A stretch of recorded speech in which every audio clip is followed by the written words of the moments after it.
Hey guys, guess what? It's 7 o'clock and I've started. I started on time. First time ever on the totally consistent Talky Tuesday live stream.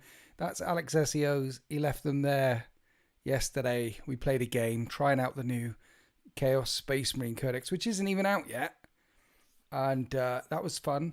And we have got a pussy in the building.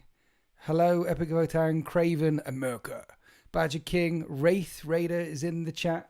And so he normally will bugger off at some point because he doesn't like me talking, particularly if there's some screaming. So we'll keep an eye. We'll have Pussy Watch. Okay, you guys are on Pussy Watch. Let me know in the comment section if he starts walking around behind me, tries to get out of the house. Room. Hi, the Dagda. Thanks for joining in. Hello. We're on time. We're consistent. How are you all doing? Do you know what I did?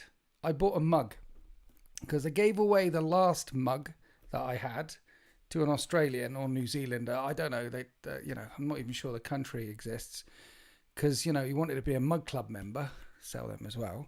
I bought a mug, right? So we're still on 52, £21 in this economy for a mug. Do you know how much money I get if you guys buy a mug? Because it says in the shop like $15.99, and then they add on like delivery and your soul. £3. I get £3. That means there's £18 math that other people get of the mug. Now, sure, making a mug. Whoever makes the mug out there on the YouTube things when I put the mugs in and the merch. But whoever makes them, obviously they should get. But Jeff Bezos, he's got enough money. Where is all the rest of the money going? To anyone who is in the mug club, I salute you. That's a lot of money that you're spending in this economy. £21 for a mug. Don't get any more mugs. It's a con. Unless you get like 12, and then I get 12 times £3, and then that would be £36, and 12 times 20, and that's you can do something. You can have a good night out with that. Well, I can have a good night out with £36, but 12 mugs will cost you a grand total of £252. That's a lot. If you're gonna spend £252 on 12 mugs, just super chat me instead. That'd be lovely. Hi, Pickle Nick. Hi, Michael McCreevy. Hi, chat. Good evening. How are we doing?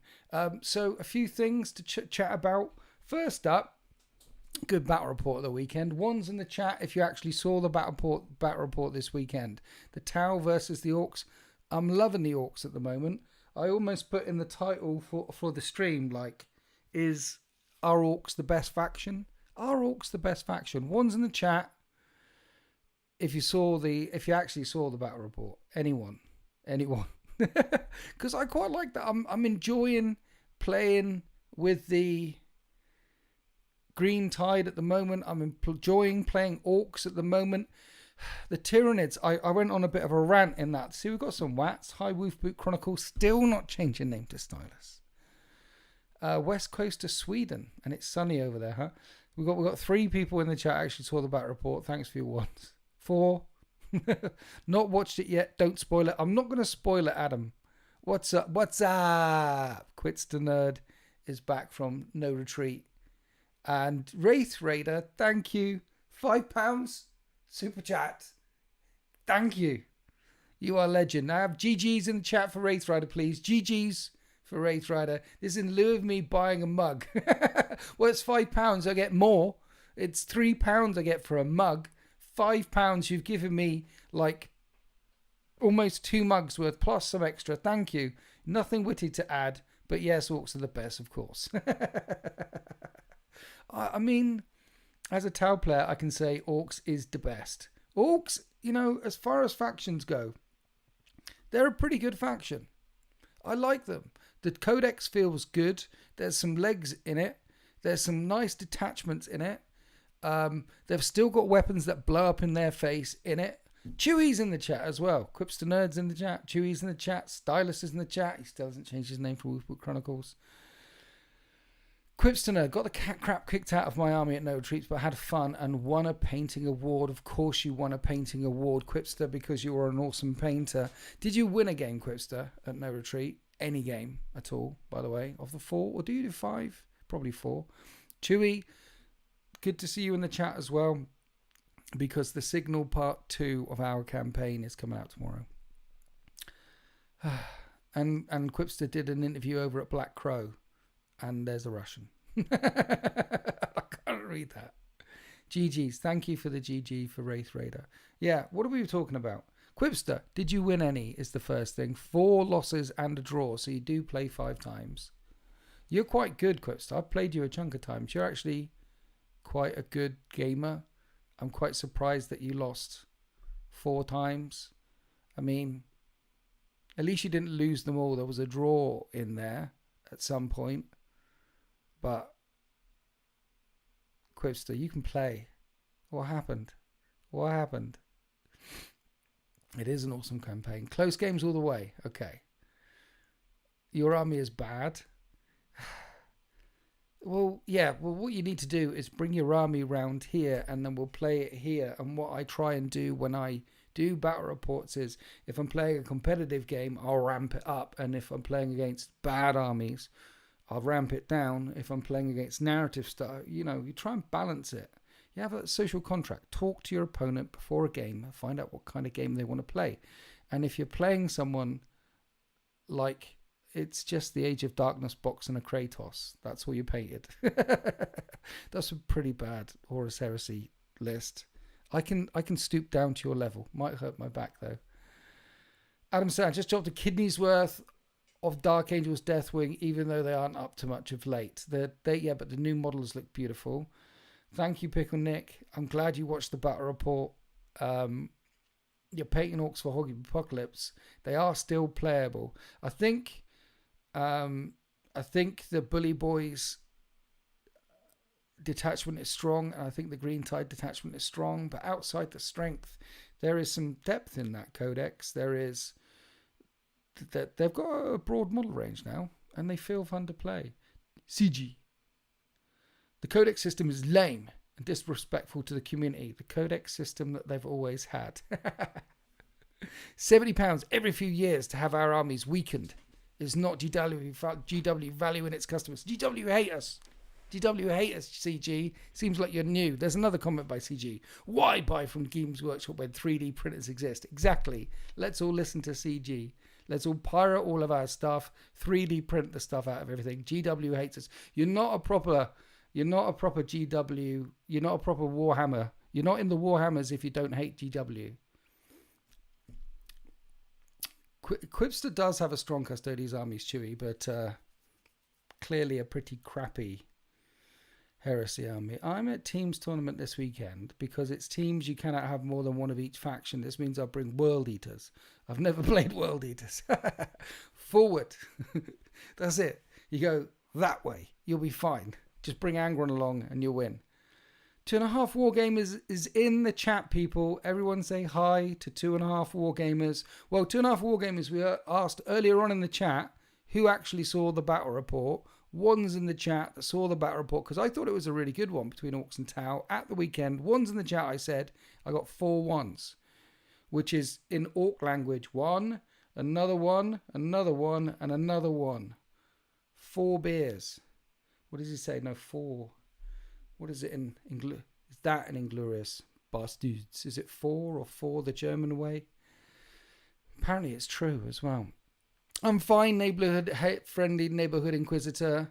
I'm fine. Look, more ones, so 6 people actually watched it. Yes, but 2.5 Wargamers, thanks for coming down. You were surprisingly gentle. You had a lot of Tau left over. I had very few Orcs left over, but it was a very close game. No spoilers. It was a very, very close game. No spoilers in the chat of the few. We got more ones. More people actually watched it. More than the 4 at the start. Oh, dear. Chewy, you've said hi twice now. You're just saying hi twice. Painting Orc trucks, having fun. Almost finished 1,000 Suns and loved it. Almost finishing 1,000 Suns and loved it. Orc trucks, good. 1,000 Suns, the book? Horus Heresy book? I saw it, but was typing a super... I don't know what you're... Great bat rep. Close games are the best games. Yes. Yes, close games are the best games. I like the games that come down to the last dice roll. It's one of the reasons why the Heresy rule system is... No, not the Heresy rule system. The Heresy mission system is good because often it could be just an objective or an objective, and then you roll a dice at the end, and it can be things like that. It can come down to the last dice roll. Here's the thing. In the new book, the Leviathan Big Rule Book, there is one mission for normal casual play. Why? They always had 6 missions for normal casual play from like book 1 to book 9. It was a good idea for 30 years. It doesn't mean it's suddenly a bad idea now. And they've got rid of, there's one. And in Heresy, there's more than one. He's still there. There's more than one. So it's those casual. That's one of the things we're missing from this edition. Casual play, isn't it? Casual play. Are we getting another match play mission deck soon? Pariah Nexus, which is great. I like the Leviathan mission deck. It's good. I'm looking forward to the new Pariah mission deck. That looks good with the secret mission. So we're going to have primary, secondary, tertiary. But where's my casual play deck? I bought Hobnobs when I visited. Wraith, you did bring Hobnobs, Wraith Raider. Thank you for the Hobnobs. I was watching the Bat Rep when you went live. Dang, Skippy. So it's your fault I haven't fit. I'm sorry, Dad. Go back and watch the Battle Report. Dear. You've painted up. Look, Chewie came round and he thinks he's lost one of his sister Repentia, but on the thing, on my footage, I've got 9 and the Superior. That's what I've got on the footage, 9 and the Superior. You never got a 10th one out. And on the box of sisters with the Repentia, do they come with 9 and the Superior, or is it 10 Repentia and a Repentia Superior? And is there 11 miniatures in the box, or is there actually 10 in the box? Maybe you've got it wrong. Squid Games should be in the rulebook. Squid Games should be in the rule. We need more casual games in the rulebook. Squid Games should be... Badger King, I'm sitting on that one because the Chaos Codex came out, so I had to push Chaos ones up. And then because the Orc Codex is coming out or came out, I had to push... So your one, it's a nice casual one, Badger King. If you're wondering, because I've played with you, we played together. We played with each other fondly with our squigs running around all over the place. Over a month ago now, and I'm still sitting on it. It's probably not coming out next week either. It's Eternal Hour game. Eternal. You're right, Eternal Crusader. It should introduce some more wacky game types as well as all the match page stuff. Crispson needs to get his Fist or Custodians and another back rep with Winter's awesome armies. Yes, they're lovely. 9 and the Superior. So you didn't. So there was 9 and the Superior on the table, and you took home 9 and the Superior, didn't you? Didn't you? I think you did. I'm not sure. Did you? Yes, what are we talking about? Casual games. So, Heresy, there's like 6 casual missions, and they're all quite close because they're casual, and 40k had that forever. And one of the things I'd like to see in 11th edition is, in the main rulebook, there's more than one game, more than one mission for Heresy, for 40k casual. There should be 6 casual things like that always has been, and they tend to be a lot closer because you might be fighting over 5 objectives and that's it, or you might be trying to get one objective there and they're trying to get, and that's it. So they're a lot closer, tighter games, and they're just, you don't have to worry about secondaries and tertiaries and things like that. You can just fight, kill each other and score at the end. You know what I mean? You are missing one. You're still missing one. Hello, Sullivan Gilbert. Sullivan Gilbert is in the chat as well. I'm overloaded with stars this evening. People that I've seen on the internet, like Chewie and Stylus and Badger King, but you haven't seen him yet, and Wraith Rider and Sullivan Gilbert. And all you legends in the chat this evening. Thanks for swinging by. Appreciate it. What were we talking about? I can't even remember what we were talking about. Yeah, Battle Report of the weekend was good. We had fun. When it's released, we'll be... Yes. So me and Badger King, we played a game called Squig Game, where it's dodgeball with squigs. We're just throwing squigs back and forwards at each other. And sometimes they blow up when you pick them up. Sometimes they blow up when you throw them at your opponent. Sometimes they eat your opponent. And it's coming to the internet for members soon-ish. but I've been sitting on it for a while, and it's one of the games that we're going to be playing at March of Winters Chapter 2 on the 6th of October, which is now sold out. Next year will be 2 days, though. They're not going to put casual missions in the main rulebook. They'll box them up separately and sell you to... they did, you know. So they did have casual games in the main rulebook, and they also had an open war deck. For those of you that remember... Does anyone else remember the open war deck where it was casual missions? They sold you a deck to play casually. Then the annoying thing was a lot of the rules and a lot of the missions were really good. So I bought the deck. Lots of people bought the deck, the open war deck. They can sell me an open war deck. I'll buy an open war deck. I'll buy an OG Maelstrom of War deck. I'll get the Leviathan. More ways to play the game, right, is not a bad thing. I liked open war too. Tempest of War was... The new Tempest of War deck is good. So you've heard about the next deck that's coming out, and I don't know when it is, and if I did know when it is, I couldn't tell you either. But at the moment, we've got the Tempest thing, right? Has everyone seen the release, the reveals for the Pariah deck? I'd love an open... Yes, I know, an open war deck. Maybe I should write a furiously worded letter. Dear GW. Whereas all our filthy casuals open war deck doesn't have to be hardcore all the day. It's have some open war stuff. The Arcs of Omen rule set was... I mean, it was a stop... Yeah... I played a bit of that. It was good. It was good. But it didn't bed in, did it? Open War was brilliant in 9th. Open War was brilliant in 8th. Nice, simple, casual ways to play. So we want an open war deck. But what we're getting is the Pariah deck. And for those of you that didn't catch it, so at the moment if you play Leviathan, right, you fight around over the primaries and try and score your second. So it's an objective-based game. You're capturing objectives, primaries objectives, and then you're doing like engage. No. You're doing other things on objectives as well, like such as secure no man's land or extend battle lines. You're doing all those secondaries at the same time that you're trying to hold on to the primary objectives.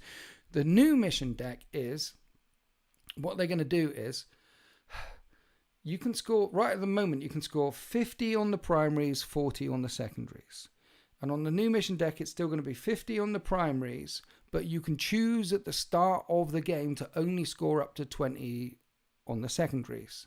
So you can smash that 20 pretty quickly. You could get 10 points in turn 1, 10 points in turn 2. You smash the 20 points really quickly.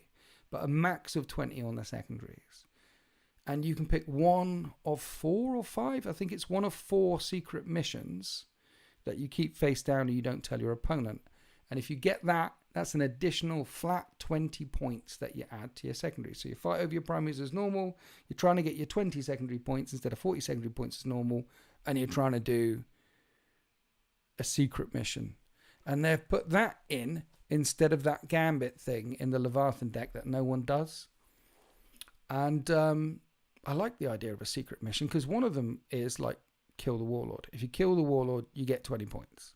Because you could look across your opponent's army and go, getting the Warlord is going to be really hard. I'm not going to take that one. I'll just get my 40 on my secondaries. Or, 1 minute, that guy is going to be coming forward. He's in a close combat. He's a Demon Prince coming straight at me.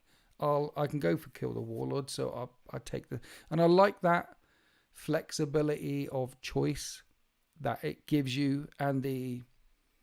What is it? The word I'm looking for. The fact that it's going to change, whether you take a secret mission or not, will change depending on what you're fighting, what list you're fighting. There's choices. I like having the choices. Mission deck when? I don't know, Craven. Mirka. I don't know. It's they said in the Warcom article that it's still a couple of months away, right?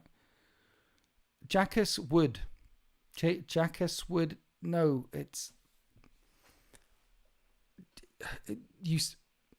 How do you say Jack? You need to change your name, Jackus Wood. I'm sorry coming here and saying sorry is not acceptable. It's no. I'm sorry that sorry is no.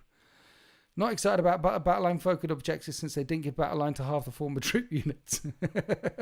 What's this? Battleline focused objectives. they're gonna try and make battle line more important. One of the things they could do with the mission decks as well is like the Pariah deck is going to be season 2. It's like computer games. You got this season and this season. They shouldn't have done it that way. They should have a Leviathan mission deck and Pariah mission deck and Cadia mission deck and the Solar War mission deck, and they should have multiple mission decks. And you can play which mission deck that you prefer. And there should be some tournaments out there doing, this is a Leviathan tournament, this is a Solar War tournament, this is a Pariah Nexus tournament. But it's not going to run like that. It's going to run like, this mission deck is now dead. Here's this year, get this mission deck. And then in a year's time, dead, get another mission deck. I know, I think we lost CG, by the way. I think I might have lost a subscriber.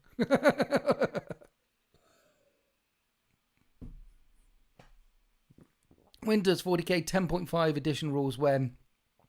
I keep thinking about making a video like what I'd like to see in 11th edition. Because we've all got this in our brain, like, if only they did this, or if only they did that. But why? They don't listen to me anyway, and it's shouting at the wind. I might make it. I might make it like 10th, because you've also got to assume that 11th is going to be an evolution of 10th, but it never is. It sort of is, but it. Where are we? Deck of your custom missions. What? Mission deck went on me. Make a mission deck of custom missions. That sounds like work, doesn't it? Have you met me? I'm lazy. At least they wait a year this time. The decks are far better than the old chapter approved. Yeah. Love the Tau versus Orcs battle report, mate. Thank you. We talked about that earlier. Thank you. It was, yes, it was a good one, I thought. The fact that we want 11th edition so badly already shows the state of 10th. I want more from 10th, but there's definitely some things that they could do better in 10th. I mean, we're not going to see casual missions in the main rulebook until we get to 11th, right? So that needs a change. And don't even get me started on Universal Special Rules. No one asked me about Universal Special Rules. You can play whichever mission deck you want. You can, actually. Only competitive folks. Yeah, it's true. You can still play the open war deck. I've talked to a number of people. I mean, quite a lot of people who have told me that they still play the old Maelstrom of War deck. That one works pretty well. I mean, Steve Not Rob said he was playing. There's a couple of cards in there that you need to change, but apart from that, it still works quite well, the old Maelstrom. You can play whatever deck you want to play. Yes. I've always played whatever edition is in front of me. And there's some things you pine for and some things that you want to change. But I've always played 40k, whatever the version of 40k is. And I can't imagine that I'd still be playing the game today if it was exactly the same game that it was. I mean, no one played Rogue Trader. I started properly playing a 4th edition. But if it was still 4th edition and nothing, would we still be playing? You need that. And the other thing about it is, a lot of us old people moan about, in my old day, it's... But really, there's a lot of new people getting into the hobby now. And 10th edition is the only edition they've played. And they're super excited for it. They're collecting Orcs for the first time. They're collecting Tau for the first time. Or they've made a horrible decision and they're collecting Craftworld Elder for the first time. And rather than burn the army once they find out how filthy and disgusting it is, and how it is responsible for the death and ruin of everything in the Warhammer 40k universe. It's responsible for the Eye of Terror, so it's responsible for the Great Rift, so it's responsible for everything. It's responsible for clubbing baby seals. It's responsible for the extinction of pandas, Craftworld Elder. Once they find out, rather than burn the army and commit Sebuka in shame. I just watched Shogun, good show. They think the edition's good and they think their army is good and they're loving it and they're bouncing along like happy little mushrooms. But no, they're not. But yeah, the edition 10th is good. 10th is good. It's a good edition. I think it's a good edition. I know some people out there that really hate it. No, it's Stylus in the chat. Monkey hates it. Sultan is finally coming around to it. He's beginning to love it now. He played his Tau the other day and actually enjoyed himself. It's like 5 or 6 games in of Tau in this edition, and he finally is enjoying himself. You play 7th all the time. It might be called the Horus Heresy now. Yeah. Horus Heresy is an advanced version of 7th edition. It's like 3rd, because there was 1st and 2nd edition, that was one edition. Then 3rd through 7th, that was another edition. 8th, 9th, 10th, that's another. Heresy is what 8th edition would have been if they hadn't hit the reset button. Shogun, great show. It is. Shogun, it's a good show, good book. Everyone should check it out. And The Gentleman. I think that one's on Netflix. The Gentleman is awesome. And The Gentleman movie by that dude, they just smashed those two. They were lovely. Fallout was good, but I can't recommend it. I'd definitely recommend Shogun. Definitely recommend The Gentleman. What else did I watch the other day that I quite liked?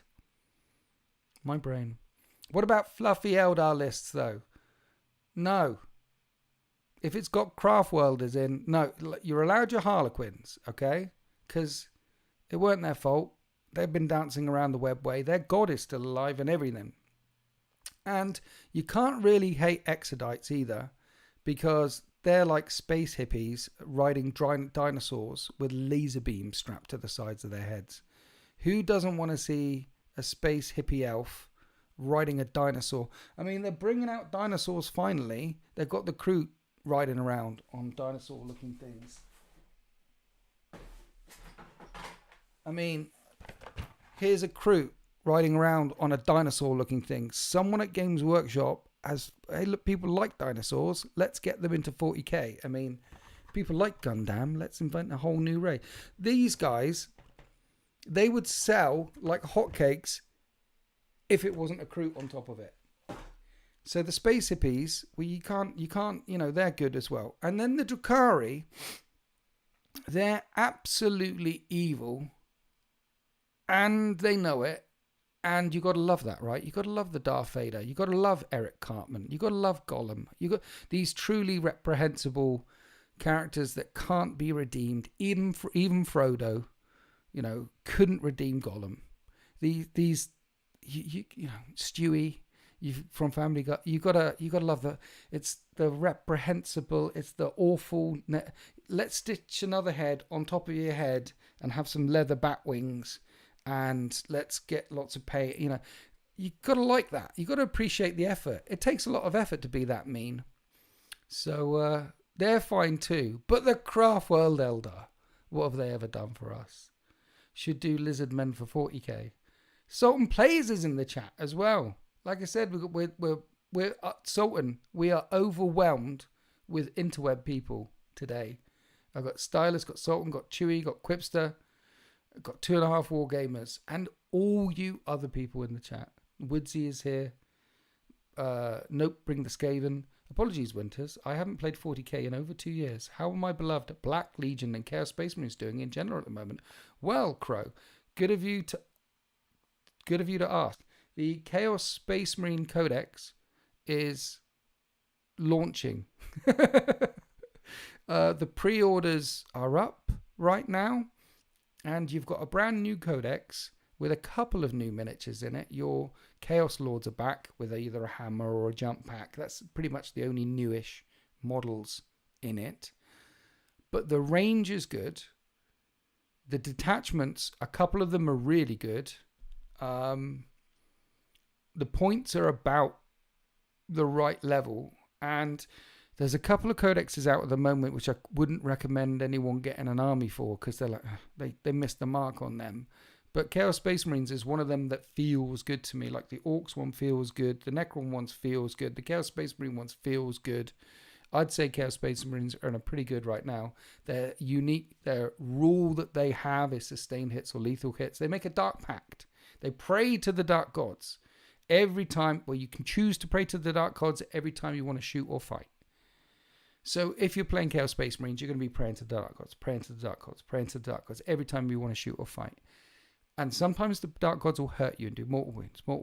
But that will be the price you pay when you play Chaos Space Marines. Like if you play Necrons you're going to get some Necrons back. You're going to get some Necrons back. You're going to get, because they get knocked down. They get up again. You can't ever keep them down. But Chaos Space Marines, the Dark Gods are going to bleed you. That's what they do. They're going to bleed you a little bit as it goes. But as they bleed you, you're going to get sustained hits or lethal hits. That's their thing. And then there's a few detachments locked in, which are pretty good. They've got 8. They've got the most number of detachments, and I can say 3 of them are pretty damn good. And quite unique to play, and you don't have to go off and buy a whole new model range. So, for example, the Tyranid Codex, like 3 out of 5 of the detachments in there are so specific. You can only really play the general normal index version of the Tyranids if you have a general Tyranid force. You can only really play that one, because the Sneaky Vanguard one, you really need a lot of Sneaky Vanguard. The Monster Mash one, you need a lot of monsters. Unending Swarm, you need a bajillion little... It doesn't really translate very well to a generic force. But the Chaos Space Marines one, you can do the Dusk Raider things. You can do the bike zipping around. You can do that one quite easily. You can do the Dark Pack ones where they explode on 5s and 6s with the generic force. You can do Veterans of the Long War with the generic. What I'm saying is you don't have to run out and buy a whole new army to play 3 of the detachments. Oh, and the Fell Hammer one with the -1. 4 out of 8 of the detachments, half of the detachments in it, you don't have to buy a whole new army to actually get some juice out of them. Obviously, those detachments lean into a certain way of playing, so if you get certain things for certain detachments, it makes them sing a bit better, but 4 of them you can just play straight off the box. Tyranid Codex, the reason why that misses so hard is because there's 1 detachment that you can play if you've got a pretty generic list. The other ones lean hard into it. The AdMech does that as well, which is why the AdMech one misses the bus, in my humble opinion. Who's buying the drinks? Tell us which ones you don't like. Chaos Boys are eating well. What do you think about the Cultist detachment? I think the Cultist detachment is a nice idea, but it's not going to win many tournaments. It's a nice idea. It'll take a long time to play. It's going to score big against certain lists. And it's nice that it's in there. If you want to run lots of Chaos Cultists all over the place and Traitor Guardsmen and things like that, it's nice that it's in there. It's a good middle. It's strong, but it's not super strong. Wonderful news. Love the sound of all of that. Nice time to come back to it. Yes, pick up the Chaos Space Marine Codex. What you should do is, in all of my videos and in the About section on my YouTube tab, there is a link to a lovely store called Element Games.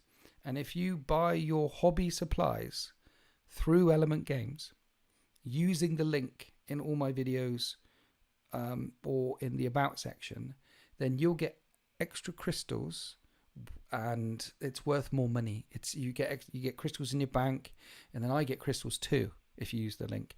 And it's how I'm able to buy lots of stuff. So, and thank you to everyone in the community who uses the link to Element Games. You're legends. Thank you. Like the stream, everyone. Just Craig is in his house. Quipster's in his house as well. Just Craig is in his house. 2 people who came back. Just Craig, while you're here, Quipster said he won 4 and drew 1 at No Retreat Horus Heresy. So he didn't win any, but at least he didn't lose any. Now, I said to you, I'd be surprised if you didn't win at least 2 games before you went away to No Retreat, because we did some playtesting, you and I, not filming. How many games did you win? Which Chaos faction are you most excited to run? We did the Foulhammer one straight away. Veterans of the Long War, we did that. Like, that's Alex's stuff there. He plays Chaos Space Marines, and I run Orcs at him. We did play test. How many did you win at No Retreat? We did the reduce the strength of incoming attacks if the strength is higher than the toughness. We ran that one. That one worked quite well. But I've got to get the book now. Which one am I most excited? The one that I think is going to win tournaments is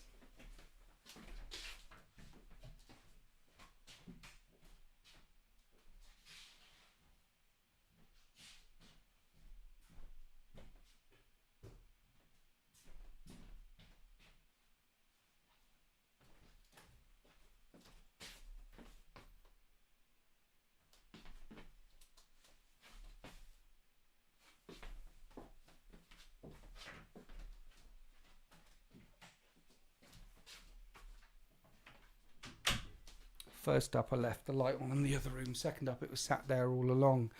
1-2, lost 3. I knew you'd win at least 2, Craig. 2 of those losses are so incredibly close to the one that wasn't. Vulcan flew at me and smashed. Yeah. So what we're saying is just, Craig, you're better than Quipster. Craig is a legend. We played our 3rd game against each other. Nice. Hi, Alex. Cheers, bud. It was an awesome game. That challenge, epic moment. Didn't you do like a Warlord off challenge or something? I really wanted to go to No Retreat Horus Heresy this year. I'm sorry I missed it. Maybe next year. Which one Chaos Space Marine unit would you recommend adding from Element Games, of course? There's 2 that immediately spring to mind. Hellbrutes, if you haven't got any, are good because Chaos Space Marines get sustained hits or lethal hits. You do your Dark Pact and then your hits on 6s, they either explode or they're lethal, they auto wound. If any of your units are within 6 inches of a Hellbrute, they do both. They explode and are lethal. So I think most Chaos Space Marine units need at least a couple of Hellbrutes in every single one, most. But the Venom Crawler is good for the points. It's pretty shooty. It's pretty punchy. That's the other one that springs to mind. Just get a Venom Crawler. There's room for it in every single list. Winter Wizard, thank you for your $5, mate. I appreciate you. GG's in the chat, guys. £5. That's like, thank you. GG's, thank you. GG's Winter Wizard. Greetings from the Frozen Fortress, Winter Wizard. What would you like to see from the Death Guard and Thousand Suns when their books come? Keep it frosty. What would I like to see? And thank you, Tonda, for joining the 13th at Tier 3. Tier 3 channel member right there. Thank you to all my members. You're all legends. GG's all round. Tier 3. There's, for Tier 3 channel members, tomorrow, Wednesday, Winter's Wednesday video is the Signal Part 2, which is Part 2 of a campaign that I'm doing with Chewie. Signal Part 1 came out about a month ago. What do I want to see from the Death Guard? So the main thing that I'd like to see from the Death Guard is the range hasn't really expanded much since we first got it at the start of 8th edition.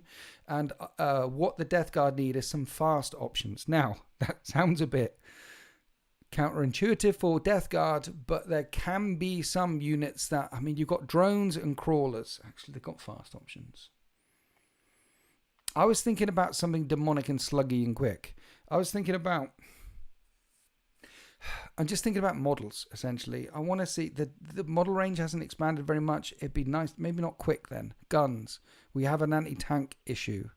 So a nice demonic, you can bring a tank, which has got 2 versions of the tank, and one is anti-infantry shooty and one is anti-tank shooty, that sort of thing. 1,000 Sens. What would I like to see? Some of the 1,000 Suns thing? I think 1,000 Suns are in a pretty good place. I like the fact that they're still the only army that has got a psychic phase still. And I just want to see what their detachments are. Death Guard need a couple of new models. The 1,000 Suns, they're in a good place. New detach. They could do with a couple of new models as well, though, can't they? I mean, they've got the Mutalith Vortex Beast. But Death Guard, at least Death Guard have got crawlers, haulers, drones. What have the 1,000 Suns got? They need something spiky and suitably zinchy and blue. They could do, both of those. So that's what, both could do with some new models. What about EC players?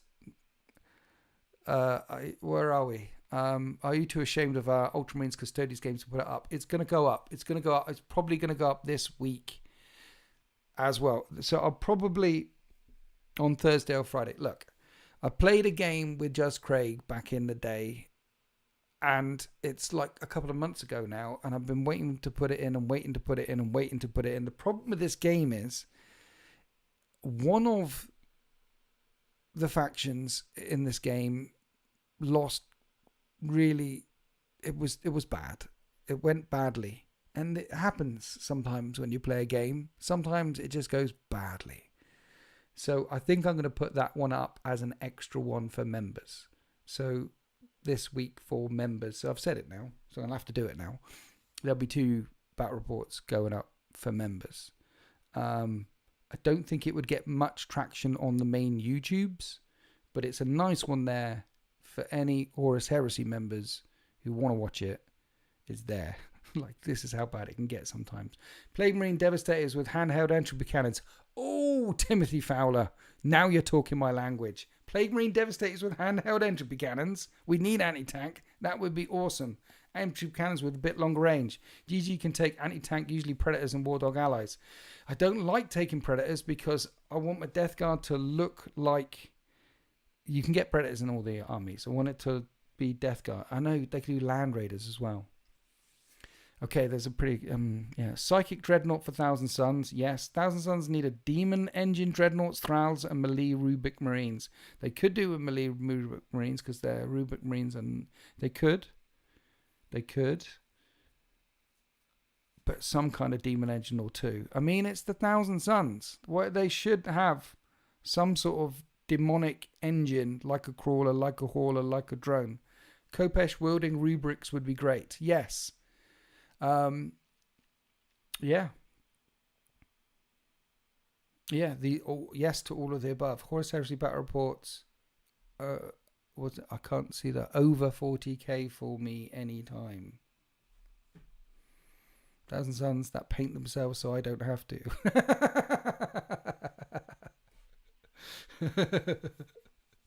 Yeah, self-painting miniatures would be awesome. Someone asked, which is the favourite detachment in here?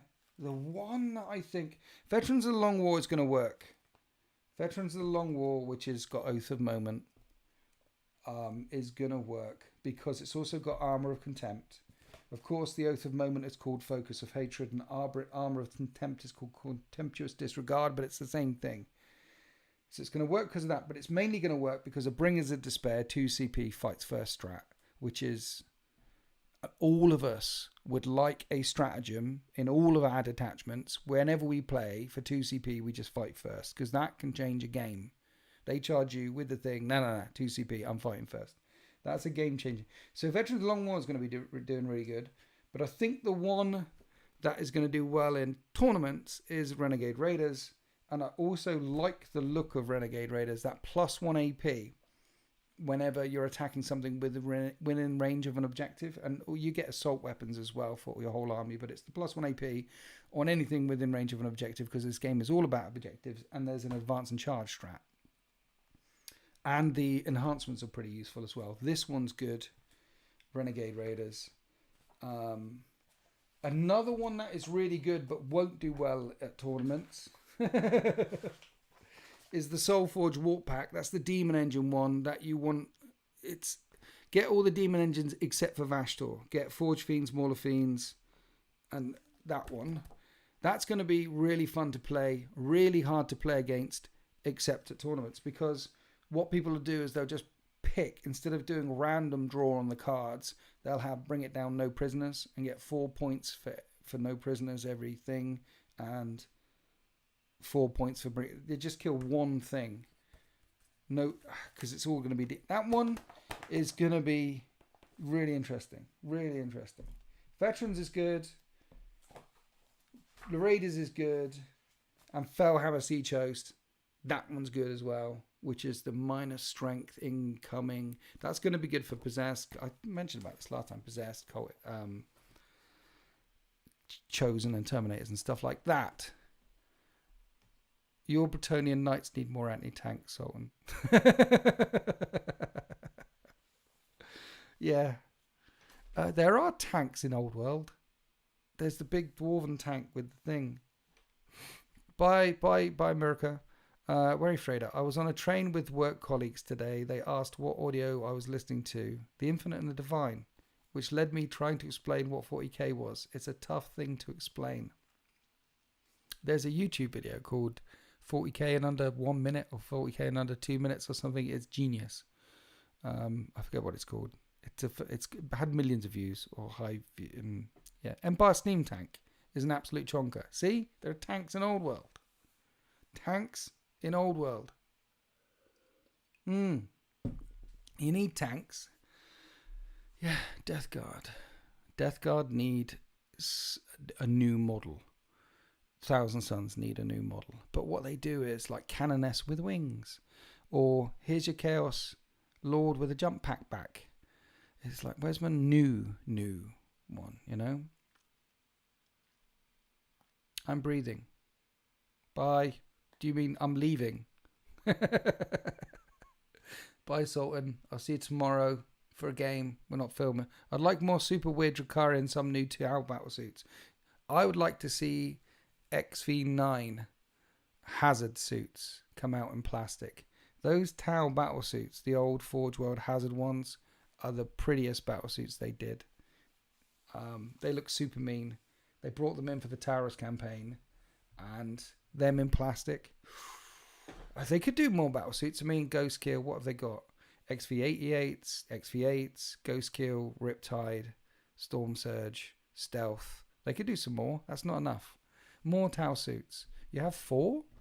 You have 4 XV9s?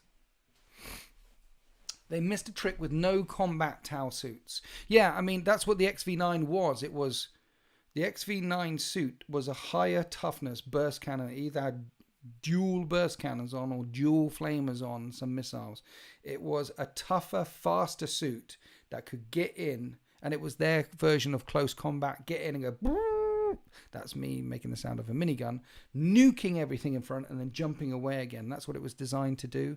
So it would be like a XV8 suit with a Cold Star Commander in it, but without having to put a Cold Star Commander in it, so it's got the good movement, with a lot more close combat anti-infantry guns. You know what I mean?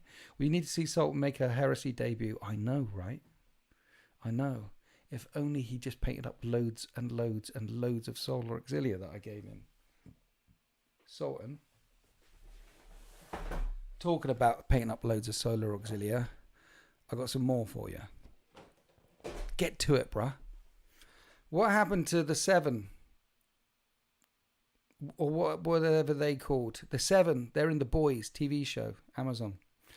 And also in Warhammer 40k. Not related. Even a close range shoot with an impact hit ability alongside tank shot would be good. Yes! So it comes in, bang, hits them, shoots them, flies away again. That's their equivalent of close combat. Tau could do with something like that. That would work. Super Poxwalker models, no. Like the Accursed Cultists to add to your Poxwalkers.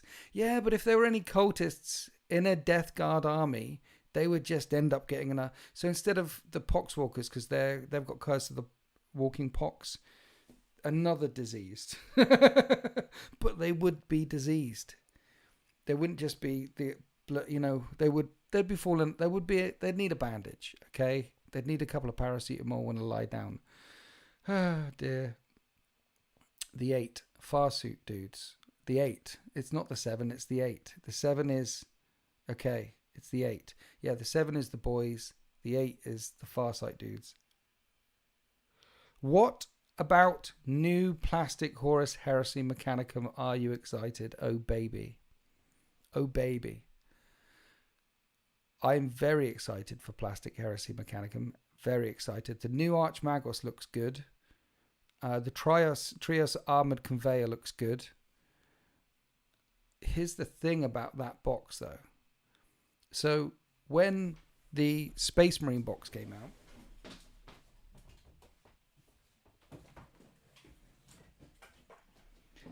as you can see, I got more than one of them. I got a couple.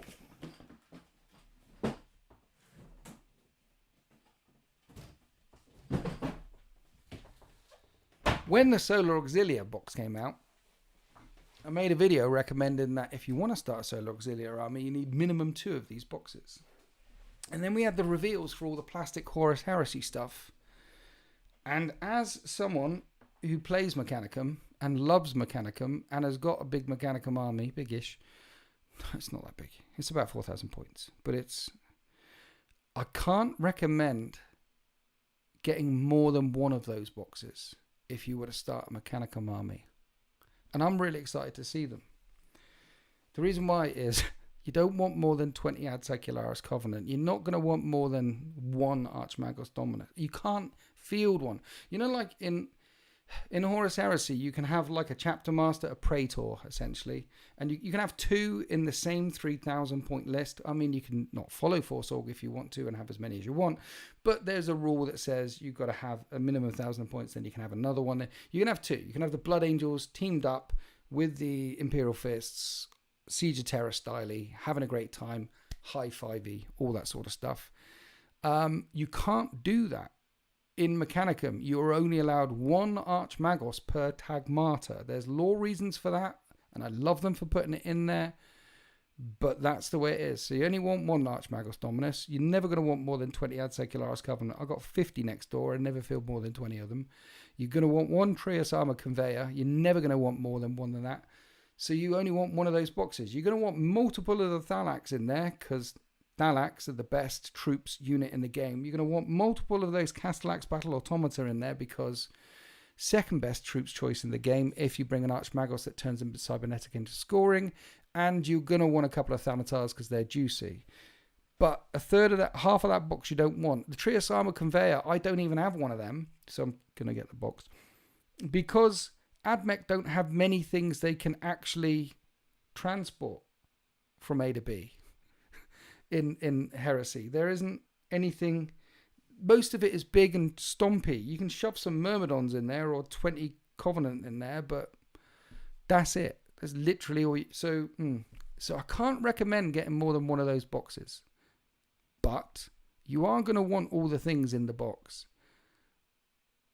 and you are going to want multiple of some of the things in the box.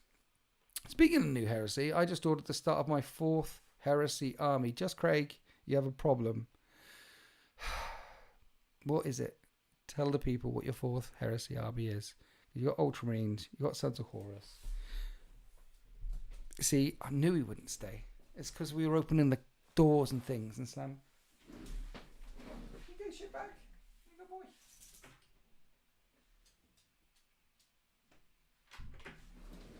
What's a cat to do? He's just trying to sleep, yo. The Badger King, the Retribution cadre is real fun.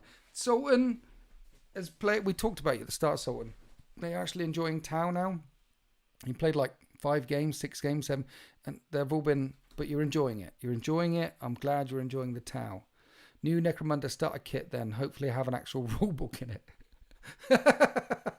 Yeah, I imagine putting the starter, the book for the Necromunda is crazy popular. Did you guys realize that? I've talked about it before, but Blood Bowl, Necromunda, there's a couple of their smaller skirmish level games that they make that are crazy popular. Necromunda is one of them. The box doesn't include the Archmagos.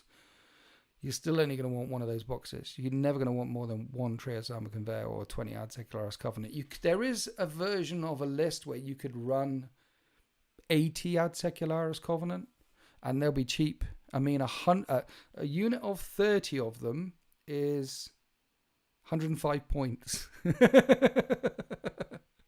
So you could go 30, 30, 30, 30. You could have 120 of them for 400 points, and then in your other 2 troop choices put in some good troops that aren't just going to blow away, and then in those 20-man units put a stubborn Magos Dominus to stop them. You could do that. But you're not going to do that, is it? Is the box okay for Mechanicum detachment? What are we talking about? Agreed. Winter's Legend. Why don't you ever play the Great Unclean One with your Death Guard? I was thinking about that, Stephen King. Love your books, by the way. I was thinking about adding some demons to my Death Guard. Did you see we're getting fancy Secret Labs Ultramarine chair? Time for you to... What? Did you see we're getting a fancy Secret Labs Ultramarine chair? Time for me to get sponsored. What, with a nice Ultramarines chair? It'd be nice to be sponsored. Epic Votan, thank you for your 6 months.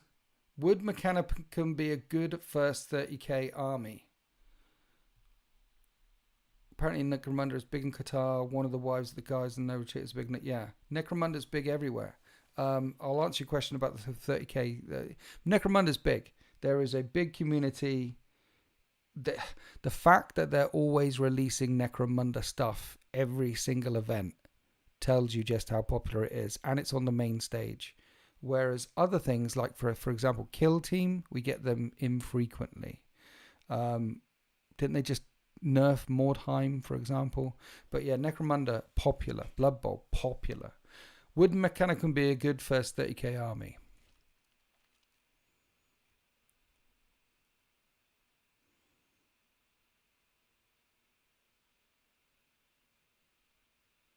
I don't know. Probably not. Because no one is there to help. You'll be the only 30k player in the room. The only Mechanicum player in the room. If you're with other 30k players, they'll all have Legion armies. You'll be in the corner with your Mechanicum army. And no one can help you with that except your own brain. You'll have to have a brain. Are the Mechanicum hard to build? Well, they're coming out in plastic, so I don't know. Necromunda is good fun. Learning it, people think that 40k is hard to learn or Heresy is hard to learn. Wait till you try Necromunda. Up here in the northeast of Scotland, Necromunda and Blood Bowl is more popular than 40k. Yeah, I believe you. Again, messages, people online, people talk to me, people contacting me, particularly when I did the Necromunda campaigns, part 1 and 2. Massive amounts of, it's popular. Thinking about adding Mechanicum to your Night Lords, would the box be six? See, the thing about that box as well is add Secularis Covenant. They're little Covenant guys. They're just going to sit at the back on an objective somewhere. In that box, you've got the tank, which is a transport. It's only a 135 point transport. It has got a flare shield on the front. It's tough as hard nails. But you've got nothing to put in it in that box. So you've got Covenant that you don't really want, except to maybe move block or sit on an objective. They're going to, if someone sneezes in their general direction, they're gone. You've got a Trios Armor Conveyor, and the only thing you can put in it is the Covenant, but you're not going to do that, because if you sneeze in their general direction, they're going to die. The other thing that you can put in it is Myrmidon Secators, not Myrmidon Destructors, but you really want them on the table. The only reason to put them in it is to get out, if you're going second, immediately in turn 1, so to get them shooting. You could put the Covenant inside of it and hide it at the back and just keep it safe for them to get out and lost. But you're not going to want really either of them unless you lean into a certain Rite of War. They don't have Rite of Wars, but certain Tagmata. You are going to want the Thanatar, the cast. You're going to want all the other things in that box. You're going to want multiples of. So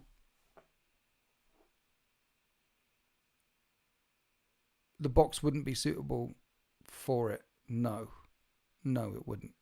Wait until those packs come out individually, and then get your Thalax individually, your Castellax individually. You describe Mechanicum as Heresy on hard mode. It is. It's not a good starting point, no.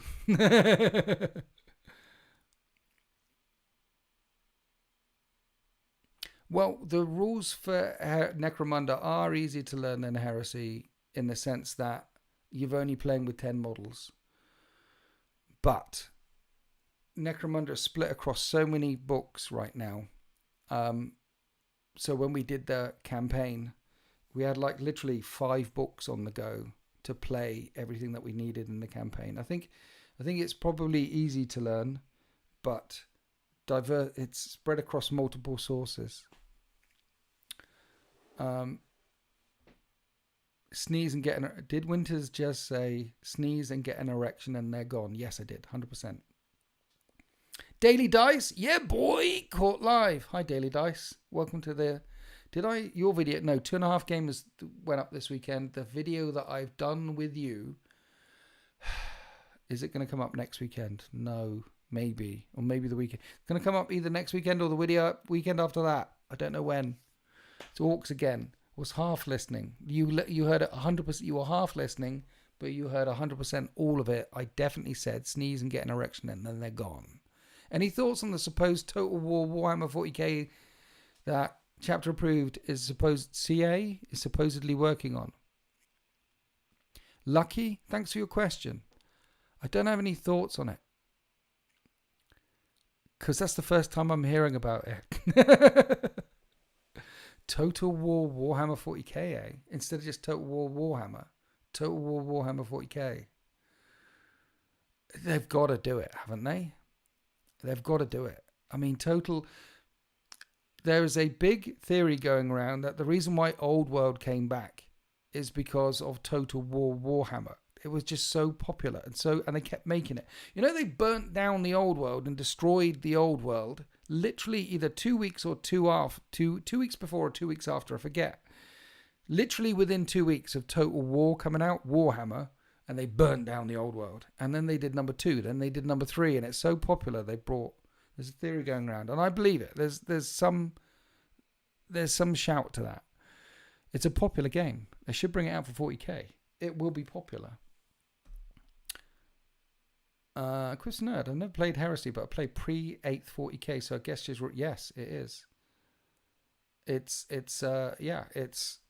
pre-8th 40k with bells on.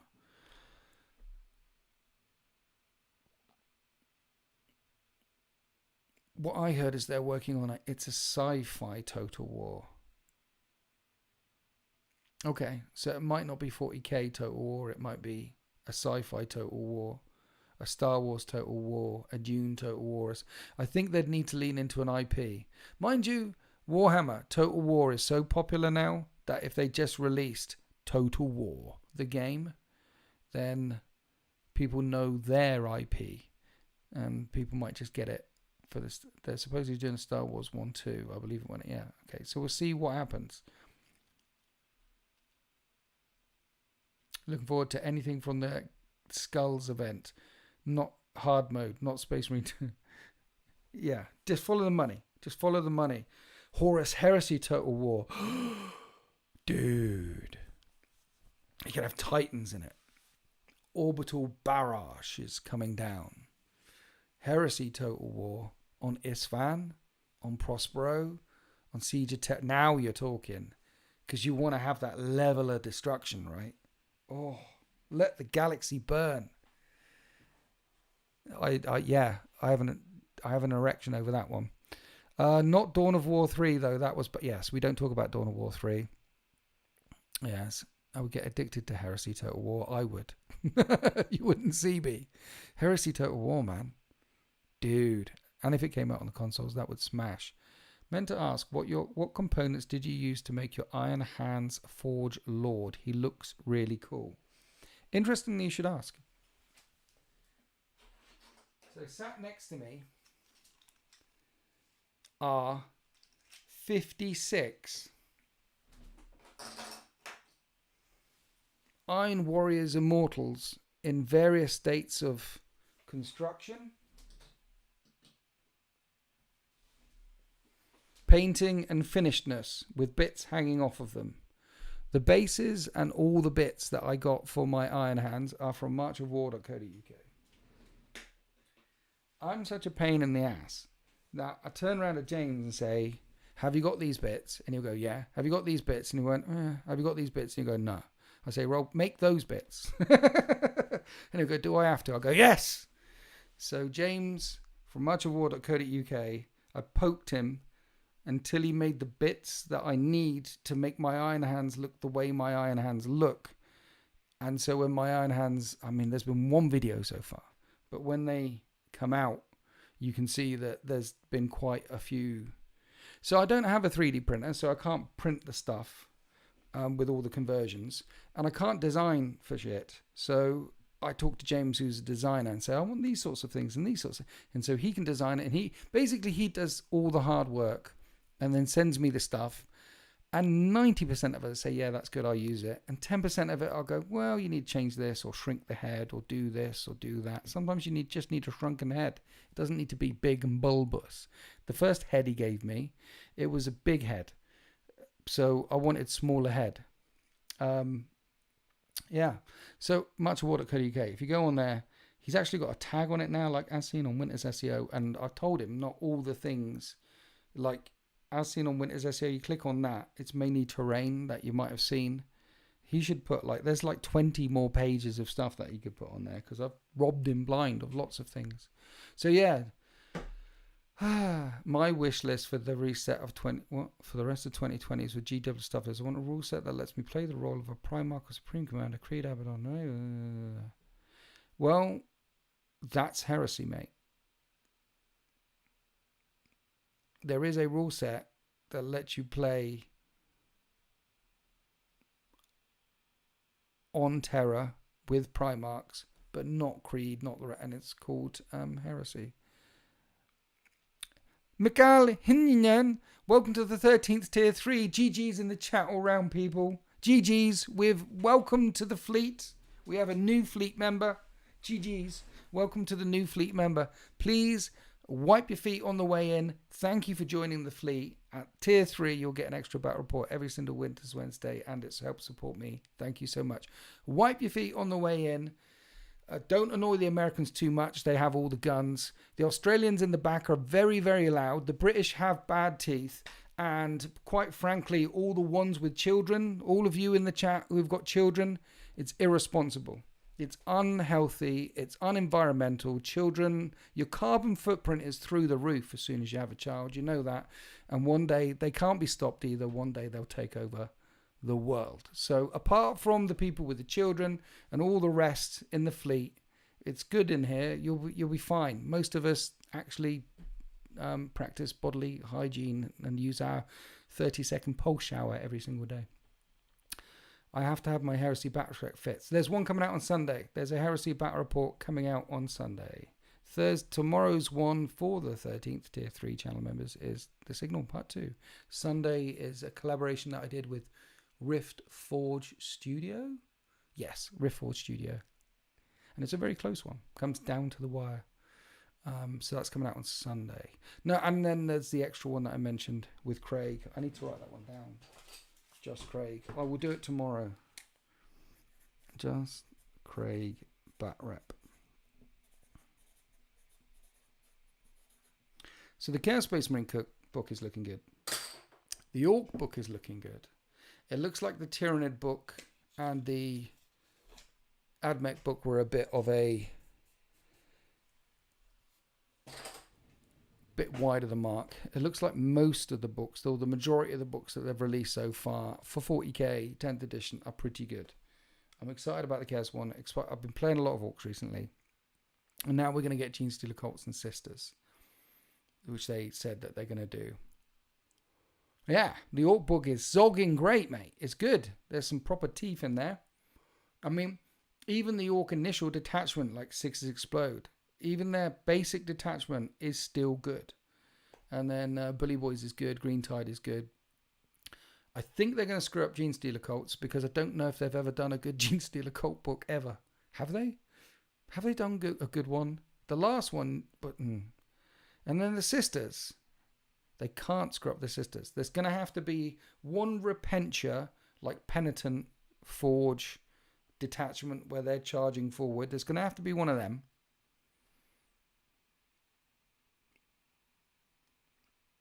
And that's it. They'll have that one and the generic one. I mean, what's the other detachment that you can make for Sisters? Have they got another method of war that I'm missing here?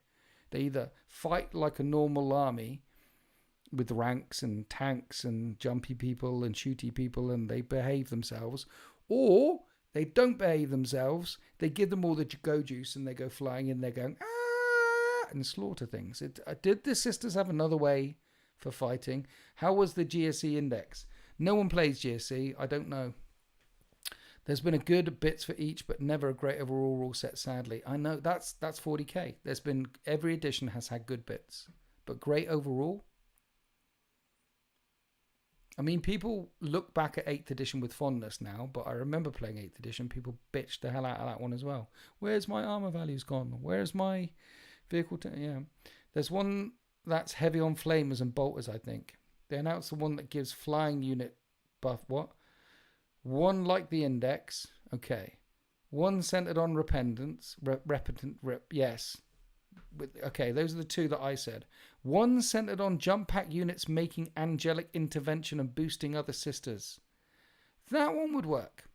Okay, so normal army, one on going forward and chopping people up and trying to die. And that's the way they can get to the Emperor.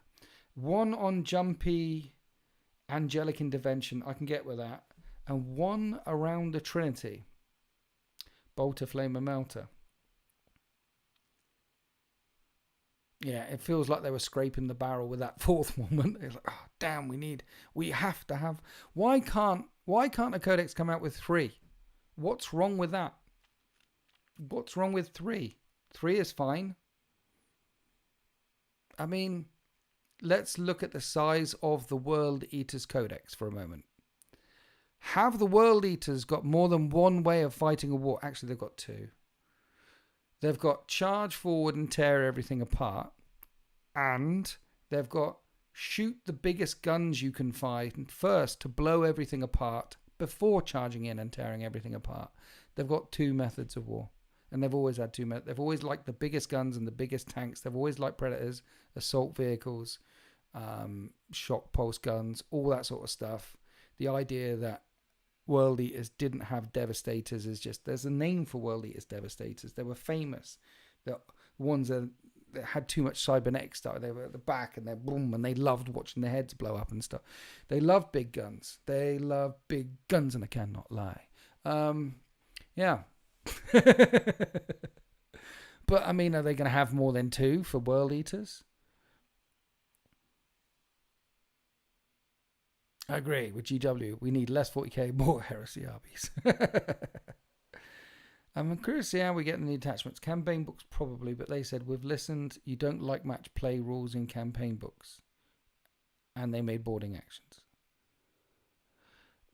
Yeah, well, the problem, that wasn't the problem with the Crusade book last time. Like Crusade books this time have got loads of narrative in and no match. The problem wasn't that there were two problems. I remember doing a video on it.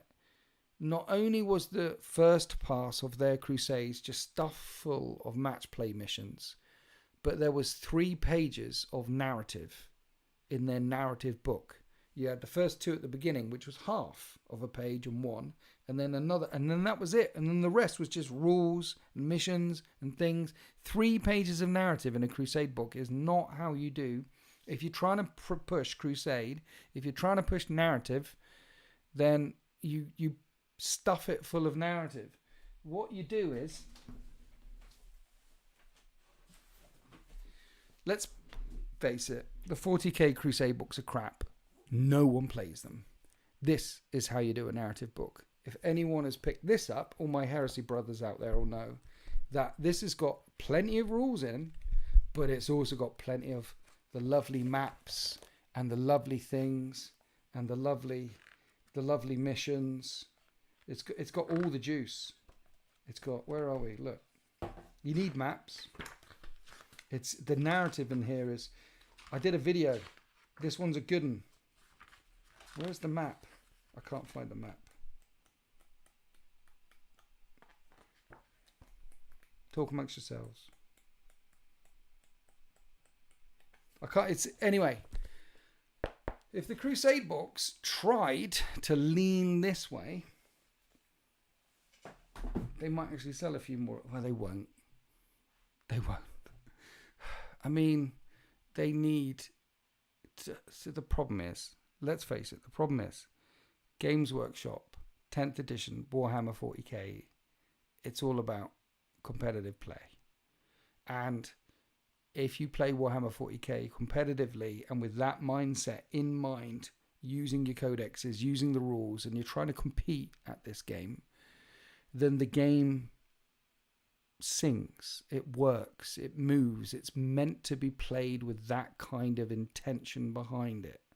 Min-maxing stuff, trying to get your secondaries, trying to get your primaries, adding this unit to that thing because then that unlocks this other thing which does this thing with that stratagem.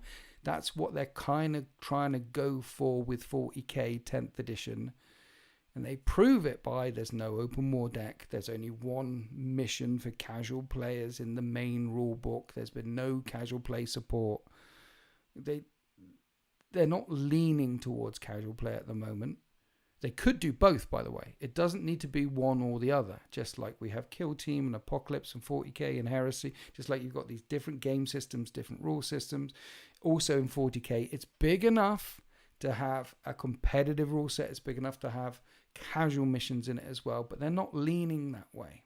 We haven't got a Mushroom War deck. We haven't got an open war deck. They're leaning the other way and trying to promote Crusade. And the guys trying to promote Crusade and the mindset in the thing is no one's looking. They don't know how to do it because they're not that interested. They don't have people there like me, like you, like the casuals, like the true narrative people out there that are thinking from narrative first, rather than in my crusade book, I've got to make sure that these rules are as balanced as possible. No. You can do a crusade book where the Space Marines lose. This is the evacuation of the Pariah Nexus, call it. The destruction of blah, blah, blah. The absolute sacking of Rome. If you play this, the Imperial forces lose. What you're playing it for is to find out how badly they lose. Do you get out with millions of Imperial citizens and all the important stuff? Or is it just you and your squad and your warlord left? Is it just a couple of people left at the end? How bad was the sacking of Rome? Casual play, narrative play, doesn't need to be balanced. You shouldn't even think about it from that point of view when you're writing the rules, when you're designing the missions, when you're designing the scenarios they're in. The fact that they are trying to balance the crap out of it from word go, when you open up a crusade book and you see how it all balances out, you're like, nope, this hasn't been written by someone with an idea of how narrative play works at all. I mean, in here, there's attack defend missions. There's missions where there are just, yeah. What did you think about rant maps? I'm good. I like maps. Yeah, I'm afraid of the funny orc stuff is going to get nerfed because of the unfunny hypercriff competitive stuff. The orcs are going to be good, dude. Bully boys are good. Green Tide is very good. The problem is the lore for 40k post Dawn of Fire at the very least is awful. The lore is in 40k. I don't say it's awful. The Belisarius cool stuff and what's happening with him at the moment is quite interesting. And what's happening with the Lion and Wormwood Arcs of Omen, that was quite interesting. There's a couple of very good, interesting strands. And, of course, the King in Yellow. It's a bit all over.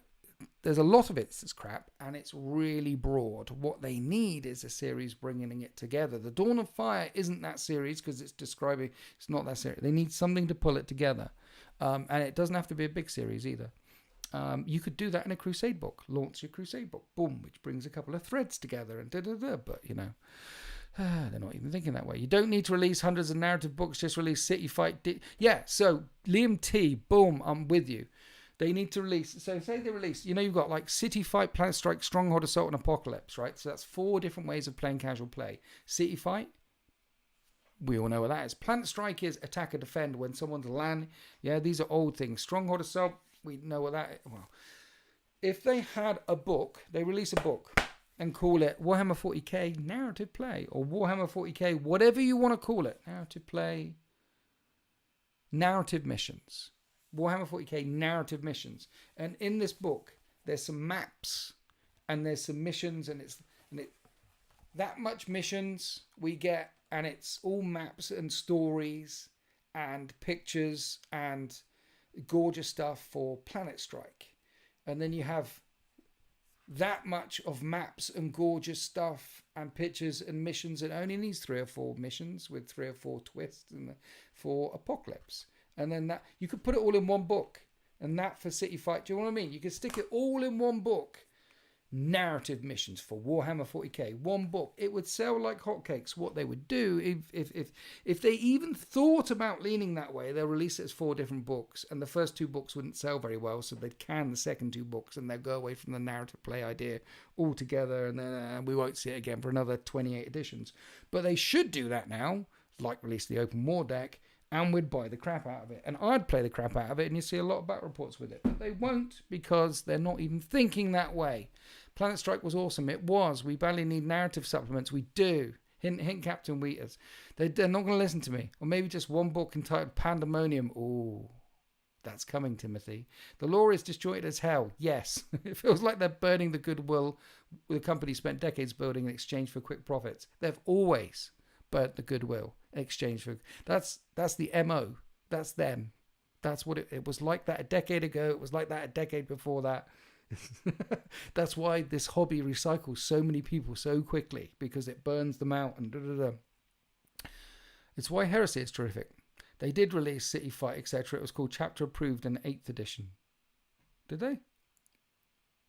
The problem with 8th edition, so everyone looks back on 8th edition and thinks it's absolutely gorgeous, and it was The first half of 8th edition was great. Second half of 8th edition, do you remember when you needed your 8th edition codex, a copy of chapter approved, some White Dwarf supplement, and an Imperial? I remember playing games of Tyranids where I had 4 different sources. It's one of the reasons why we've gone back to...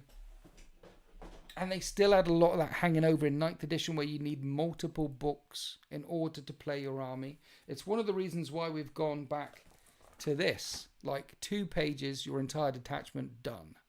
It's because it was so disparate. It was everywhere.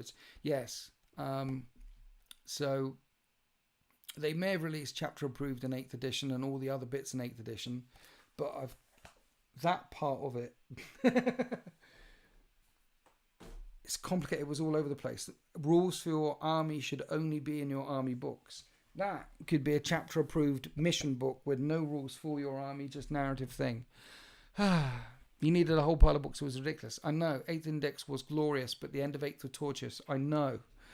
They've gone from chapter approved vehicle design rules to you can only field what's in the box monopost. They have. There's been a change, isn't there? Going from, and then the Death of Forge. That's a whole other conversation. The Death of Forge world. Do we have to get into it? How everything's going monopose, how everything is getting... You know, 8th edition with the 10th edition app, A Man Can Dream. The new app now is works. At least it works. Evening Hobbits, William Wills, so favourite Orky detachment. At the moment, I'm loving the Green Tide. A couple of reasons why. It only affects one data sheet. So it's really easy to remember. Just these guys. My whole army is doing the other stuff. All these special rules affect these guys. Brilliant. But it's the Green Tide. That's another reason why. It's something so satisfying about shoving 60 boys, 70 boys. You could shove 120 boys down your opponent's throat, but it will give them a very sore throat. 60 boys shoved across the battlefield down your opponent's throat saying swallow that. It's a lot to swallow. It's fun. And then the Bully Boys one is just really strong.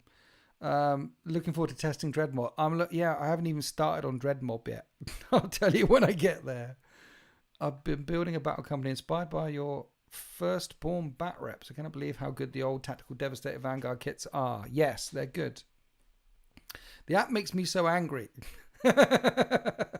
Stuart, why do you have to pay 100 New Zealand dollars for a codex? You don't want 95% off. And not just pay $20 for the code in the app. Why is that a thing, guys? Why can you not buy that in digital only? Why? Why don't they have both? I don't understand. Super excited to play Chaos Space Marine Demon Engines in the book. Yes, it's gonna be. That is gonna be. So it's not like I said, Timothy. No, Liam. If you play against the Leviathan mission deck, someone will just bring no prisoners, bring it down. So every time each turn they're just going to kill 2 demon engines, get 8 points. 2 demon engines, kill 8 points. 2 demon. So scoring wise, it will give up a lot of points. But if they're not canny enough to do that and just flip the cards, or if you're not just playing the mission deck and you're just playing that, then your Forge Fiends, which you should have 3 of, your Mauler Fiends, which you should have 3 of, and your Venom Crawlers, which you should have 3 of, and all of them, by the way, with the Warpsmith that you're going to take, is going to cost about 1,400 points with the Warpsmith in there, which gives you 600 points of Warp Talons and other things to nip around. They'll always add 1 to the wound roll, and they'll always add 2 to the attacks characteristics. So that's 9 Demon Engines. Imagine if on their data sheet, the rule for Mauler Fiends, Forge Fiends, Venom Crawlers was add 1 to the wound roll. Imagine that was on there. And imagine if their attacks characteristic was up by 2 on their data sheets. How many more points would a Mauler Fiend be? Instead of 6 and 6 attacks, it has 8 and 6 attacks. Or instead of its weapon being strength 9 minus 4 d6 damage with minus +1 to wound whenever it shoots. How many more points? Just taking that detachment with those 9 engines at 1,400 points with a Warpsmith should cost you about 1,700 points if you add those rules into it. So it's a strong detachment. Strong detachment. Doesn't Apple take a slice? I don't know. Apple and Android probably take a slice of everything. Everything. Honestly, I think they've barely opened my Space Marine Codex in 2 times since I got the last one. Yeah, the Space Marine Codex. That's a whole other conversation. Space Marines. Am I the only one that thinks they're missing something in this edition? And I don't know what it is. I mean, I love Space Marines. I love the 13th. Thank you for joining the 13th Fleet. If you're members of the fleet, you're absolutely gorgeous. I love you. And if you're not a member of the 13th Fleet, then become a member. Jump in. The water's warm. Like I said, don't annoy the Americans. They got all the guns. The Australians are being a bit loud in the back. I know. The British people have got bad teeth. The Germans make up all the rules, though, so it's fine. We've got lots of really good rules.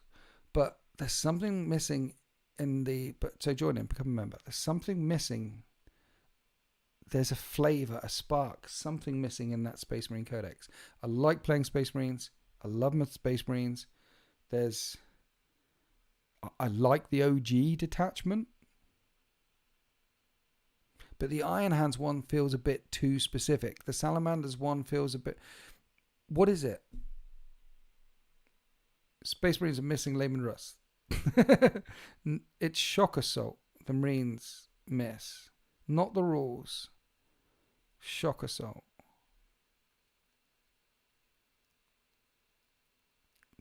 You've got all those models already, the MT, you'll be fine. Yeah, Shock... It might be that. Because the Tyranids, for example, the Tyranids don't... You've clearly been spoiled by Heresy Marines Menace. It's not that. It's like... It's the Marine lore for me. The Battle Company has been utterly watered down and destroyed. Yeah, I mean, a company, 100 Marines, Demi Company, 50 Marines. Who wants to collect Primaris Battle Company? Yeah. Do they actually deploy as a Demi Company, Battle Company anymore? You don't have to bring troops, and it's not Heresy. Look, the Orc Codex, I was just singing the praise. The Orc Codex still feels very lovely. The Bully Boys detachment feels like Bully Boys. The Green Tide feels like the Green Tide. The standard Orc detachment where 6s explode feels... But it's not just the detachments.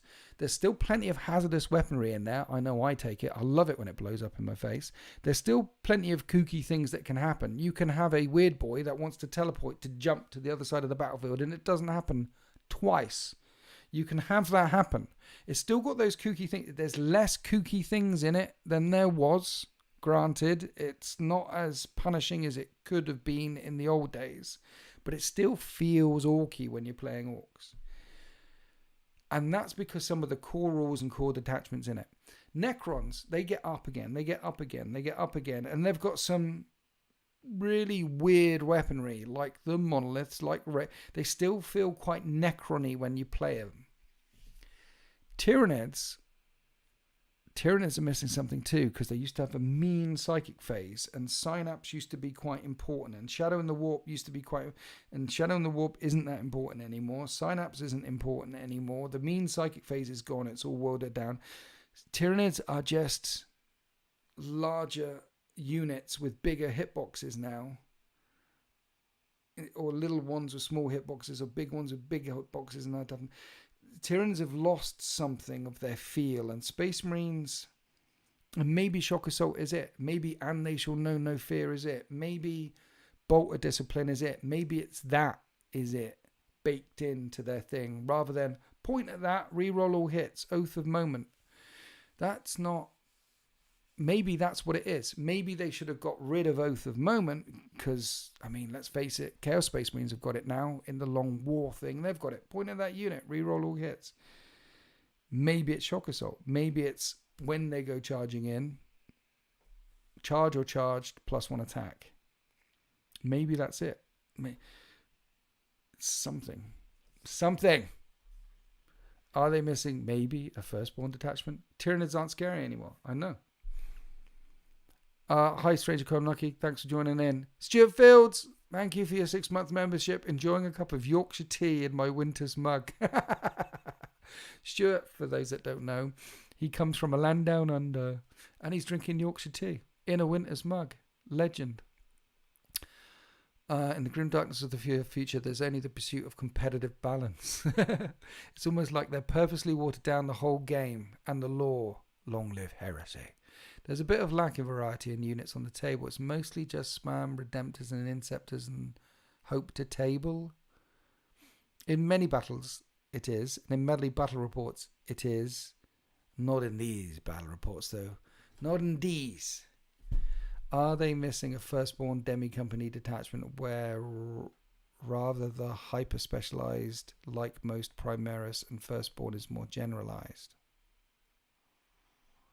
There's a lot of words. That is a lot of words. Thanks for sharing your words. Long live the 13th. Thank you, Blake Anderson. Long live the 13th, of course. Space Marines are missing the Space Marine feel. That's what I'm saying. There's something, Timothy, I'm down with that. The Tyranids are missing their feel. The Space Marines are missing their feel a bit. Not as much. You can make Space Marines feel like Space Marines. You can.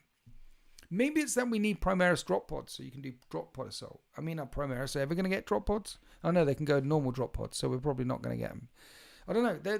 They're missing a bit of feel. Tyranids have completely lost their feel. Necrons still have a bit of that feel. The Orcs still have a bit of that feel. The Chaos Space Marine Codex, I feel like, has still got that in it. I feel like those still kind of work. The AdMech has lost a bit. When they moved AdMech from an army that hits on 3s to an army that hits on 4s, it just made my brain... And it's too interwebbed, interlinked within circles. Interlinked. Name that reference. It's too... yeah... It's missing a thing. Tyranids, half strength on a lot of weapons. Add half a strength on a lot of their weapons. Yeah, it's strange how Tyranids struggle with anti-tank unless you run up and punch it. 2 tactical squads, old school Terminator squads, and some Vanguard with Vindicator. Yeah, old school is the new school. Marines need a special rule to allow them to storm battlefield more effectively rather than just kill one unit. Maybe, but yeah, so like Matey Boy was saying up above, forgot who said it, but shock assault, right? So storm the battlefield more effectively rather than just kill one unit. So Oath of the Moment is kill one unit. Shock assault was whenever they charge, they get an extra attack, right? All Space Marines get. Imagine if they could always shoot back and charge, fall back, shoot and charge, fall back, shoot and charge, fall back, shoot and charge, and that's what Space Marines did. That would be really strong. I mean, it's if all their units all the time could fall back, shoot and charge all the time. The White Squad one allows you to fall back and shoot, and then the Dark Angels one allows you to fall back and charge, right? Detachments, chat. I think that's how it goes around. But both for your whole army all the time, they'd have to trim it down to cavalry and infantry. If your whole army could do that all the time, it breaks a core tenet of the game, which is you can't do that. That would be really strong. I didn't like how they split AdMech into Scari and Cult Mechanicum. Yeah, Tom, when it first came out, there was literally a Scutari Codex and a Cult Mechanicum Codex, and they did separate things. And it was like that for the first 2 or 3 years, and then they mixed it together. But there was always Imperial Knights in there. Imperial Knights should be in the Chaos Space Marine deck. There should be options to take them with the AdMech, and not one, but multiple. They make the Knights. Questor Mechanicus, anyone? You should be able to add as many Knights as you want to an AdMech. Done. Not 25% demons, like you can do add 25% demons to the Chaos stuff. No. And not like you can add a Knight to any Imperial force. No. In the AdMech Codex, there should be like 3 big Knights. You can pick. You can bring the big Knights, the big one. Don't worry about the little ones, Armigers, the big ones. And if they're not back, Battleshock needs to change. Fall back and shoot and charge is a great way to distinguish firstborn prime. Yeah, but fall back, shoot and charge is strong, and for an entire army, it would be super strong.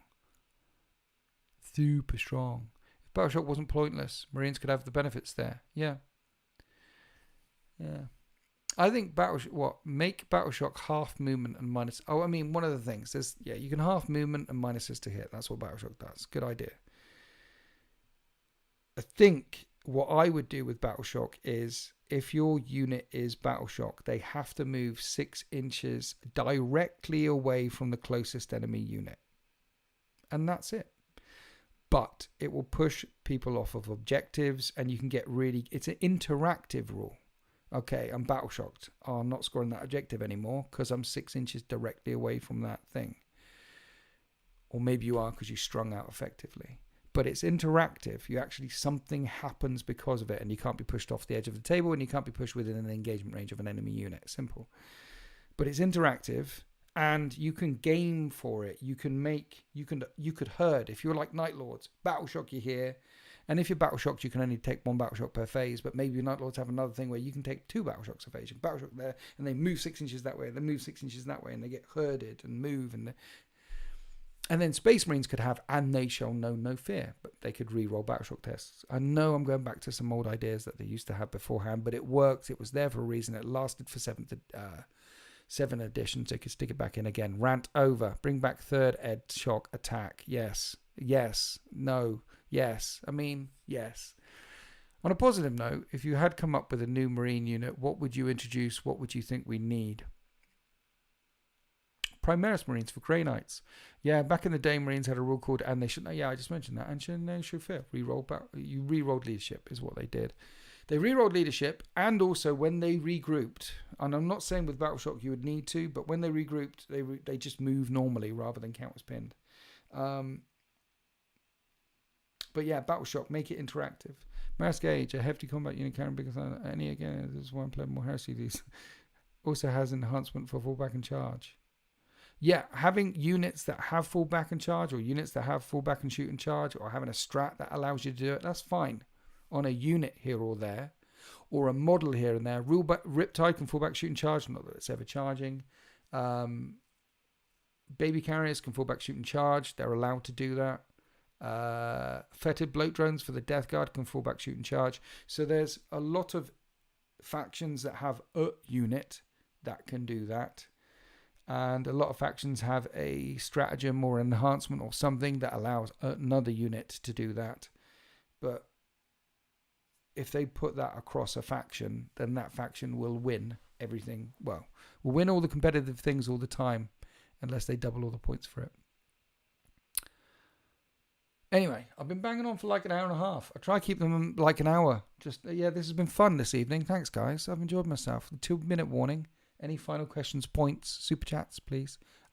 Memberships, please. Anything like that you'd like to throw my way in the last couple of minutes. It's been fun this evening. Yeah, just had a good chat. I'm doing my Immortals. We've got a couple of battle reports coming up for members this week. There's a Horus Heresy 1 at the weekend with Daily Dice. Check out Daily Dice on YouTube.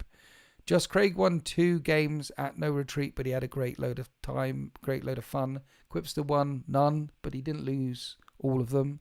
No Retreat, Horus Heresy. Check out SM Battle Reports. They're good. They do a lot of Heresy stuff. The Space Marine body has become the same as every other faction generic body. They don't feel strong. So now we have a bunch of big stuff to make the Primaris range feel stronger. Oh, you mean Gravis things? Bigger, chunkier, da-da-da. There's something missing. Maybe that's something we should talk about on the next stream next week, maybe. Marius, thank you for your 13 months. 13 months for the 13th. Thank you, you legend. I'm totally not sitting at my desk at work doing this instead of work. Totally. Dude, you're doing it right. If you're at work right now, you're doing it right. Stuart Fields, gifted 5 memberships. GG's in the chat for Stuart, please, guys. GG's. This is why I don't have a mug today, Stuart. I just mentioned to the guys, Mug Club members. We're at 52 members in the Mug Club. It's crazy money, dude. Just Craig, member for 14 months as well. 14 months, membership's getting better. Craig, you don't look a day over 13. GG's for Stuart. Thank you, Stuart. Mugs, yeah. It's your Mug Club. I had to order 1 to replace the 1 that I gave you. So I've got a new one coming. It'll be here next week. Oh dear. So many people want mugs over here. You'll need to fill a suitcase and get over here. Yeah, but I'll fall off the edge of the flat earth, won't I? It's like, I'm at work. GG Stuart. Tom Stewart. You're doing it right. Timothy Fowler and Tom Shaw both doing it right. At work, getting paid to listen to this. It just, you're living the best. You're living your best life there. Liam T has been a member for 15 months. Any HH unit you'd like to see reimagined in 40k release of Emperor's Children? They could definitely do Palatine Blades. Cacophony we're almost certainly going to get. I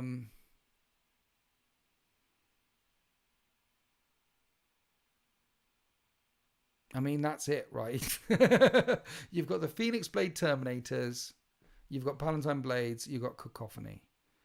That's the Horus Heresy units that are not legends. I mean, there's the Sun Killers and all that. All three of them, there's an argument to say all three of them could be brought forward easily. They would work, except for maybe the Phoenix Blade Terminators. Yeah, not them. I'd rather they just lean into it. Like when they brought out the Death Guard Codex for the first time in 8th edition, they lent heavy into it, and we had Crawlers, Haulers, Drones. It was good. It was good with the Bell guy and the other things. It was good. They did it well. Just lean into it. Lean into the XS, and you don't have to scare the kids off, because XS doesn't have to be just sexy time. You can have XS ice cream. You can have an XS habit with plastic crack.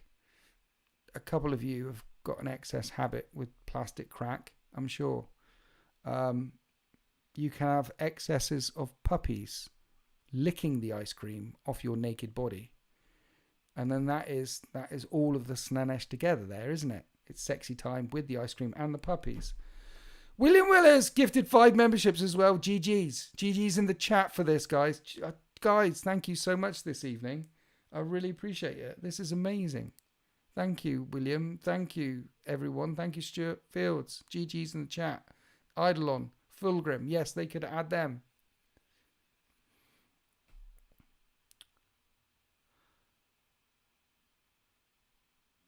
Don't worry, the 10th edition woes will be gone soon when they announce 11th. Yeah.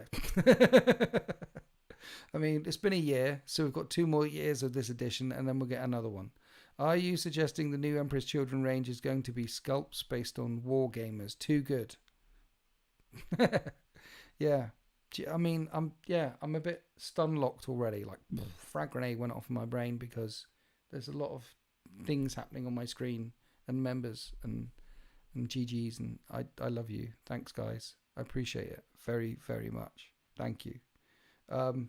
Yeah, awesome. I think I'm dry. I'm spent. This is it. This is the end, my friends. Thank you for coming by. Thank you for joining me this Tuesday evening. Press that one and that one. Don't screw it up by undoing the yes. Thank you for joining me. This is the way the world ends. Happy wargaming.